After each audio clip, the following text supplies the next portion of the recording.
আসসালামু আলাইকুম রহমতুল্লাহি বারকাতুহু। দেশ ও দেশের বাইরে যে যেখান থেকে আমার এই ভিডিওটি দেখছেন সবাইকে জানাই স্বাগতম। আগাম সতর্ক বার্তা। এই চ্যানেলের ভিডিওতে বর্ণিত যে সকল তন্ত্র মন্ত্র যন্ত্র ও নকশা এবং গাছগাছরা দ্বারা যে সকল কার্য সিদ্ধির কথা বলা হয়েছে তা না জেনে প্রয়োগের ফলে যদি কোনো ব্যাঘাত ঘটে তার জন্য প্রকাশক এবং চ্যানেল কর্তৃপক্ষ কোনোভাবেই দায়ী থাকবে না। তাই সিদ্ধিগুরুর অনুমতি নিয়ে বুঝে শুনে নিজ দায়িত্বে কাজগুলো করবেন। অন্যায় কাজে ব্যবহার নিষিদ্ধ।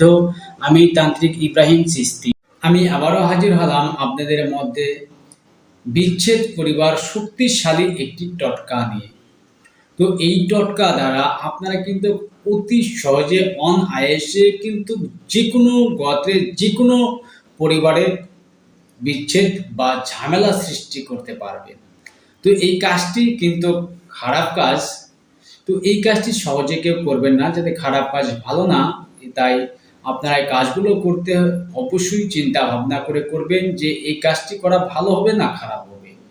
তো এই কাজগুলো কিভাবে করবেন সম্পূর্ণ আপনাদের উন্মুক্ত করে দেবো। এখানে কোনো তন্ত্র মন্ত্র প্রয়োজন নেই। এখানে বলছি টটকা, তো টটকা অনুযায়ী কাজ করবেন, কিন্তু কাজ হয়ে যাবে। তো সেই টটকাটি বলার আগে এই চ্যানেলে যারা নতুন দর্শক এখনো সাবস্ক্রাইব করেনি, চ্যানেলটি এখনই সাবস্ক্রাইব করে নিন এবং পাশে থাকা অল বাটনটি বাজিয়ে দিন। ইতিমধ্যে যারা সাবস্ক্রাইব করেছেন তাদেরকে অসংখ্য ধন্যবাদ। তো আপনারা প্রথমত কি করবেন, অমাবস্যা অথবা পূর্ণিমা রাত্রি বা অমাবস্যা রাত্রিতে উলঙ্গ হয়ে অর্থাৎ নির্বস্ত্র হয়ে আপনাদের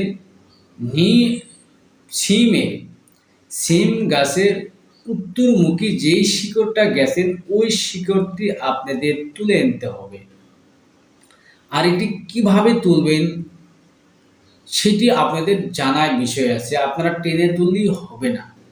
তো সেটাকে প্রথমত আগে গিয়ে সেখানে শিকড়টা বাহির করে আসতে হবে, মাটিটা সরিয়ে দিয়ে শিকড়টা বাহির করে দিয়ে আসলেন। দিয়ে আসার পরে রাত্রিকালে আপনি উলঙ্গ বা নির্বস্ত্র হয়ে যায় আপনি উত্তর দিকে মুখ করে উত্তর দিকের শিকড়টি আপনাদের কিন্তু দাঁতে কামড় দিয়ে তুলতে হবে।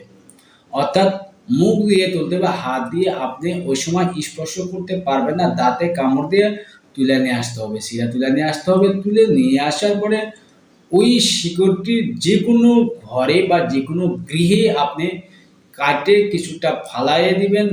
দেওয়ার কিছু সময়ের মধ্যেই দেখবেন ওই ঘরে কলহ সৃষ্টি হয়ে গেছে, ঝগড়া সৃষ্টি হয়ে গেছে, অনেক ধরনের অনেক বিকল্প অবস্থান দেখা যাচ্ছে। তো এইটি আবার থেকে কিভাবে সমাধা পাবেন আপনি জানা আছে। যদি চান সেটাকে সমাধা করতে, তাহলে ওই শিকড়টি ঘরের যে কোনায় ফেলে দিয়েছেন সেখান থেকে শিকড়টি নিয়ে গঙ্গাতে বা নদীতে ফালিয়ে দিবেন। দেওয়ার পর দেখবেন সে বাড়ি থেকে আগের মতো আবার হয়ে গেছে, সেই বাড়িতে কোনো রকম ঝগড়া বিপদ নেই এমনটা মনে করবে। তো আসলে এইগুলো কাজ অন্যায়ভাবে করা যায় না বা অন্যায়ভাবে করবেন না। তো যদি আপনার প্রয়োজন হয়, খুবই প্রয়োজন হয়, সেক্ষেত্রে এগুলো ব্যবহার করবেন। আর যদি আমার কথা বুঝতে অসুবিধা হয় অবশ্যই কমেন্ট বক্সে কমেন্ট করে জানিয়ে দিবেন, আমি বুঝিয়ে দেওয়ার চেষ্টা করব। স্ক্রিনে দেওয়া ইমো হোয়াটসঅ্যাপ নাম্বারে আপনারা যোগাযোগ করতে পারেন। তো যদি আমার ভিডিওটি ভালো লাগে অবশ্যই একটি লাইক করে দিবেন এবং বন্ধু বান্ধবের মধ্যে শেয়ার করে দিবেন। আপনাদের একটি লাইকের কারণে পরবর্তী ভিডিও বানানোর আনন্দ জগিয়ে দেবে এবং আপনারা যে কোনো ভিডিওর বা যে কোনো মন্ত্রের প্রয়োজন হলে অবশ্যই কমেন্ট করে জানাবেন, আপনাদের সেই মন্ত্রটি দেওয়ার চেষ্টা করব। তো সবাই ভালো থাকবেন, সুস্থ থাকবেন, আল্লাহ হাফেজ।